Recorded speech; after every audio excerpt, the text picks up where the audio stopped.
thing that a lot of people hear about on the internet is the Liberty Way. So we're gonna decode it a little bit. Don't ever go into the 3rd floor of DeMoss past 10 p.m. because I've seen some things happen that should not be happening on campus at all. Do not swim in that lake. You will regret it if you do it. Hey guys, welcome back to my channel. I haven't done a video and I don't even know how long. Today, I'm gonna be telling you some things that I wish I knew before getting into college, Liberty University specifically. I'm graduated from there. I graduated in a 3-year span. I did a Bachelor's of Science in Interdisciplinary Studies with music, business, and then a youth ministry minor. A lot. And somehow made it through the 3 years by changing my major 3 different times. I'm gonna tell you guys some things that I wish I knew so that you guys have a better idea of what you're jumping into. First things first is I didn't realize that Liberty had Convocation and spiritual life things going on already that they had like scheduled for everyone. If you don't know, Convocation is a large meeting of all of the students on campus that are residential at least. It is one of the largest group meetings, like gatherings, and it's held in the Vine Center, which is basically in the middle of campus, and it has like a giant dome. You'll see it eventually if you end up on campus. I'm sure most of you guys are, for the people who are watching. They're gonna end up looking through your backpacks, so definitely don't be carrying anything mischievous in there. Not a good idea. Our security people actually take things really seriously because you end up walking through a metal detector, so keep that in mind. But another thing I wanted to add is make sure you have your Bibles and a journal with you in case you want to like write up something. You can always bring in your laptops, but Wi-Fi is at a level 0 essentially in that building. It works, but it doesn't work at the same time. So it's super spotty. I wouldn't depend on it. A lot of students end up writing papers in there, but if you have Word document downloaded on your computer, you're able to get away with like writing while you're listening to them as well. If you are a senior and by credit, by year or anything like that, if it says on your GCP that you are a senior, you can actually have a skip when they allow you to. Those emails are typically sent out like a few days before Convocation, if there's a lot of people to be expected, because they're trying to lower the count of like the amount of people. Yeah, I think you understand what I mean. The next thing I wanted to get into was spiritual growth opportunities, and a lot of them are with LU Serve. They're like on campus with the RSs and the CGLs. They were a big impact through a lot of my friends' lives, and I was in fact a CGL, which is a community group leader, and RS is a resident shepherd, and then an RA is the resident assistant. And if you get up higher, RD is resident director. It's a lot, I know, but they're all in place for a reason, is to keep everyone safe and happy and going and things like that. So a CGL, you can actually have a CSER credit for that, and I think they finally made it to where you can have 2 CSER credits worth in 1 semester. When I was in it, you could only have 1 CSER credit, and it was a shame. It was super sad because we all wanted that CSER credit so badly, and we felt like we did a lot more hours, but I'm not gonna get into that right now. It is held about, is it 2 or 3? I'm graduated, so I'm trying to remember. I believe it's just 2 times a week, and it's Wednesday and Friday, about like 10:30 to just about 12.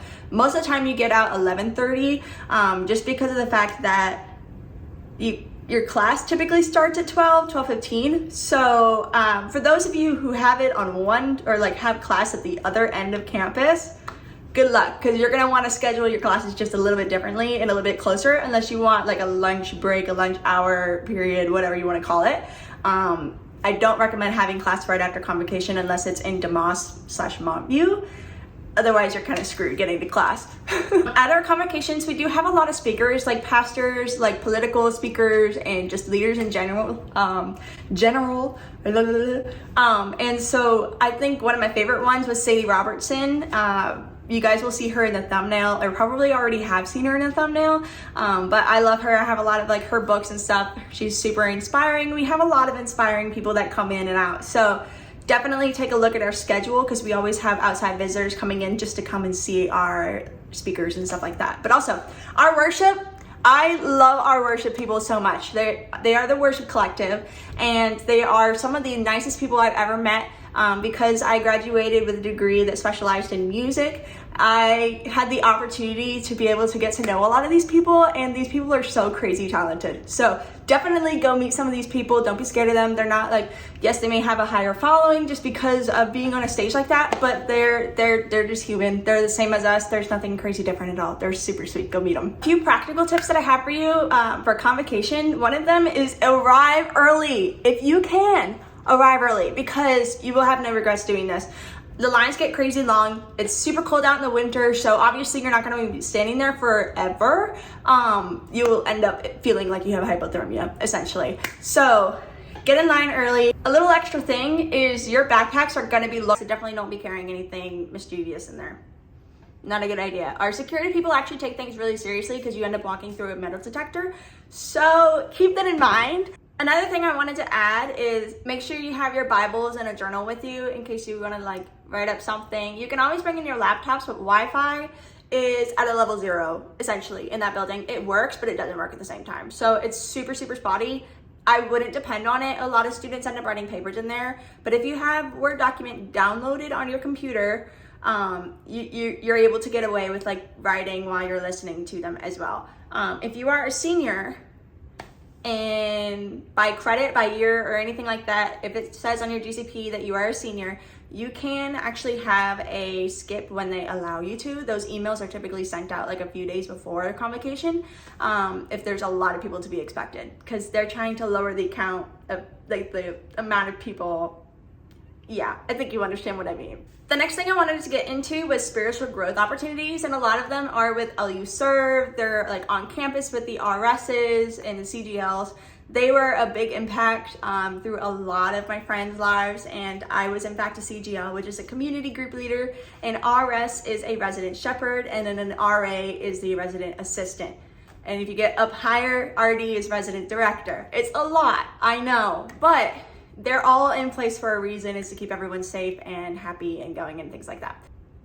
A few more things to mention with the spiritual growth opportunities is we already have like so many groups on campus, but every single Wednesday night, kid you not, there's a curfew, and I'll get into the curfew later, but they have small groups, and it's not really required, but most of the students go anyways. But it's kind of like to recap on the Wednesday night campus community. Campus community is on Wednesday nights, and it's at, I can't remember what time it is. Before I forget, curfew, I'm gonna tell you guys a little thing about this. So Monday, Tuesday, Thursday, I'm trying to remember what the curfew times are, but those days it's typically at midnight, exactly like 12 a.m. And then on Friday, Saturday night, it's 12:30. It's a 30-minute difference. Not much, but they're in place for a reason. There's rules for a reason. I know a lot of people don't like rules, but it does very well for what Liberty's standards are, what they're going for, and representing our relationship with Jesus. So Wednesday night, your curfew was 10 o'clock. It is quite earlier than the other weeks, but you'll be fine, I promise. Sunday night is a normal school night thing. I think so, like a normal midnight curfew. I don't know. If you really want to know, message me and I'll get back to you. You can always find me on Instagram or a few other platforms as well. A big thing that a lot of people hear about on the internet is the Liberty Way. So we're gonna decode it a little bit. My bad, I made it. What is the Liberty Way? The Liberty Way is the academic code of conduct for a lot of different policies. It outlines expectations, as well as kind of gives a good wrap and feel for the social and spiritual life. I think the top things you're gonna wanna know is dress code. And for dress code, it's one of those things that can be a little iffy because it depends on the professor as well. And so depending on the professor, they'll allow you to wear shorts or no shorts, or something a little more chill and casual versus super serious in a suit, like if you're in law. So it really depends on like your professors. Definitely get a feel, ask them. They typically tell you on the first day of class, as well as have a whole like paper sheet of things ready to go for you, because they're there to help you succeed. Oh, another thing to mention is if you do end up wearing something that is definitely on the scandalous side, you're gonna be written up for it, and I can't remember exactly what it's called, but you may have to appeal it with the university if it's that bad. An RA, any RA can write you up for this, by the way. Okie dokie, the fun part. Oh, I totally forgot I was gonna tell you guys about this. So our dating, like, atmosphere, I don't even know what to exactly call it for you. It's just a whole new world because we do not do co-ed housing at all. It's only girls, guys, in each building kind of thing. Or if you're in commons, it's a little bit different. But it's girls on one side and boys on the other. Super organized for a reason, and it's safety policy, Title IX, etc. So with all of that, the dating world on Liberty's campus is a lot different than the real world. I'm just gonna tell you, I met my boyfriend there. I actually knew him before we even started college technically, but it was over Snapchat, and then it was just like this whole group chat thing. So if you guys want a story for that, a story time, comment down below and we'll figure out what we can do for that. So anyways, going back into the dating world, don't ever go into the 3rd floor of DeMoss past 10 p.m. And I am not lying to you when I say that. When I tell you that, you need to trust me because I've seen some things happen that should not be happening on campus at all. But the 3rd floor of DeMoss is typically known as like the couples floor past a certain time at night every single night. So it's very quiet. There's just a lot of weird places up there. Caution. Have caution. One last thing I wanted to touch with the Liberty Way is actually their technology code of conduct. They do have scanners on like all of the professors, like computers, technology, everything like that for ChatGPT, anything plagiarism or anything like that. It can pick up all of that stuff. However, there are a lot of times in which things can be miscommunicated or just like it would be your original work, but it would come across weirdly or differently to the computer. So they'll ask you and typically have a chat with you in their office if there's something wrong, or if they've noticed that there is a scan that's coming up a certain way. So just use caution if you do end up using any of those sites because it can let you down. And if they do catch you cheating, you are in fact kicked out of the university, or if you're lucky, something else. But on rare occasions that happens. So do not cross the line on that. I do not recommend it. You're obviously there for a reason. The university does cost a lot of money. And so I have a separate video coming out for that. It is saving money a lot later. Overall, even though it does seem like there's a lot of rules, I want you to know that there are boundaries in place for a reason, to keep you safe, to be able to keep your spiritual growth going, your mental growth healthy, and things like that. So you can have fun. There are plenty of things to do on campus and off campus. And yeah, let's get on to the next topic. The hardest thing I think that I couldn't figure out or navigate for the longest time was the meal plans. And it is a little bit confusing, I'm not gonna lie, but you have like your Geo swipe, your Plus swipe, your Basic swipe, and then if you're a commuter or something like that, that's a whole different thing. I'm not gonna talk about the commuter swipes at all because those are personalized typically when you go into your account and stuff like that. So for the first one, I'm gonna talk about the Geo swipe real quick. If you have food allergies of any sort, gluten, dairy, etc., typically your go-to is gonna be Geo swipe because there are certain dining locations on campus that can help you in being able to get that. Now, there's several like places in which that won't be able to accommodate with your needs as for like food allergens and things like that. So you do have not exactly a whole lot of options. The Rot, which is also Robert Thomas, is also like the dining hall. It's typically a go-to location because it's kind of like a you can get anything you want, really, honestly. It's a buffet, essentially. A massive buffet on campus. It's kind of great, but then there's some days in which the food is just kind of like, good luck if you end up going. So another thing is the Plus swipe. No. Basic swipe. Basic swipes really can't get you much on campus other than the dining hall and like maybe Einstein's and like a few small things from like, you can't even go to Starbucks, I don't think. It doesn't, I personally just did not enjoy being on the Basic swipe. If you're gonna get a swipe and you have allergens, go for Geo, G-E-O swipe. If you need like a bunch of options, you get bored with food often. Like you don't need a basic like dining buffet style kind of thing, go for Plus swipe. And honestly, I think the Plus swipe has a lot more options in which like it's better for you in case one place shuts down. It saves you a little bit more money, even though it's a little bit more expensive. technically, but in the long run, you won't be having to buy so much food to bring it into your dorm. You'll just already have it out. So it's cheaper budgeting wise and overall. So I recommend going with your Plus Wipe because I'm a big foodie and I like to have a lot of food choices and options. So if you like that, go for that. Lastly, the community on campus. At the beginning of the year, there is a tradition with Liberty and it's the scavenger hunt. So you're just gonna be seeing students like in groups, large groups, running around campus. And you're gonna be like, what the heck were they doing? And then you're gonna hear, will you marry me?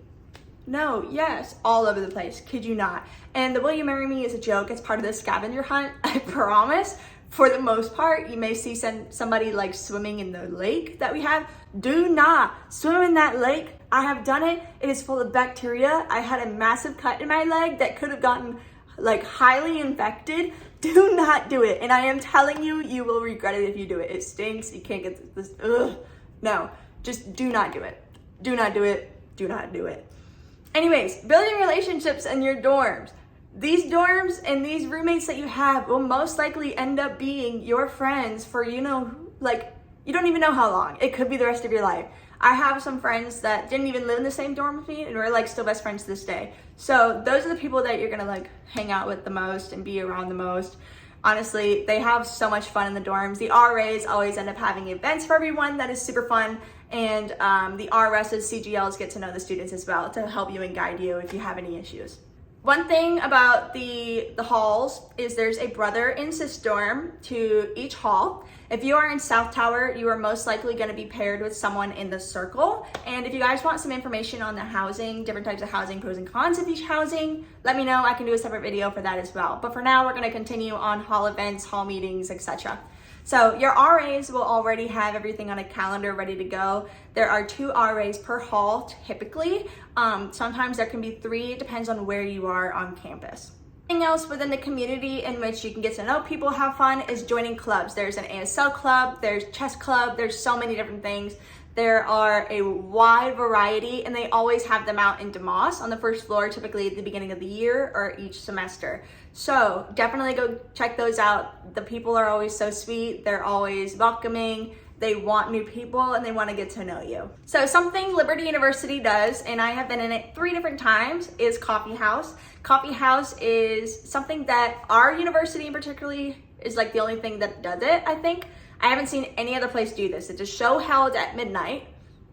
And I think it probably starts around like 11, but like it goes until like 2 a.m. So drink your energy drinks, your Alani, Celsius, you name it. I don't care. But you have to audition to get into the show. It is super high in like amount of auditions. So getting into it can be a little difficult, but it is so much fun to watch.